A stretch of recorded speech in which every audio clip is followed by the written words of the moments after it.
So I'm going to show you how to set up the pump in order to do double pumping. So we're going to need the pump itself. We're going to use 2 bottles. Let's unscrew that lid because that's the lid we're going to use when we store milk, not when we're pumping. We're going to need our 2 pumping lids. We're going to need our 2 membranes. We're going to need our 2 little white wedges. We're going to need our 2 tubes with a connector on one of the tubes, and we're going to need to use our breast shells. Now let's imagine that I know already I'm going to be using the 31mm breast shell with the 26mm optive flow massage insert inside. Okay, so first of all, let's get our bottle and our breast shell and connect them together.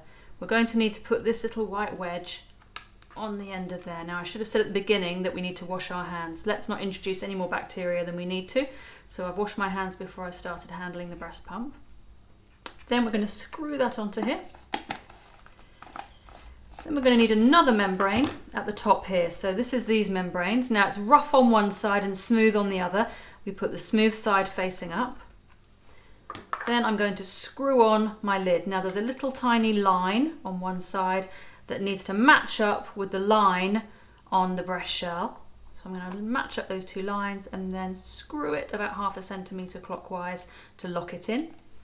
Then I'm going to attach the tube to the end of the lid of the pump.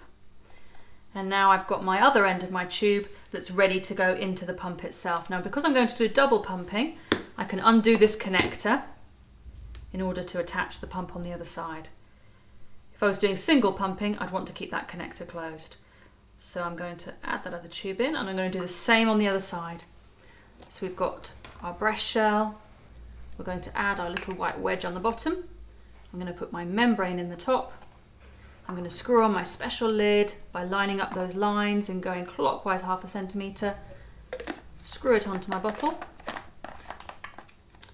Get the other end of that one. Pop the tube on there. So I've got 2 bottles ready for pumping. Let's just check the massage inserts on properly. Yeah, that's all good. Now I've got this white connector ready to go into the pump itself. It's going to go in the front of the pump like that, nice and tight. I've got my other power cord that's going to go in the back here. I'm going to use the electricity from the mains rather than batteries. There's instructions on how to add in batteries in the main book. And then I'm going to be ready to start pumping. So I'm going to be pressing the power button to get started. And then in the next video, getting started pumping, I'll talk to you a bit more about how to use the cycles and the vacuum. When I'm not using the bottles, I can store them in the special holder at the back. But when I'm actually pumping, I'm going to be needing to be holding them.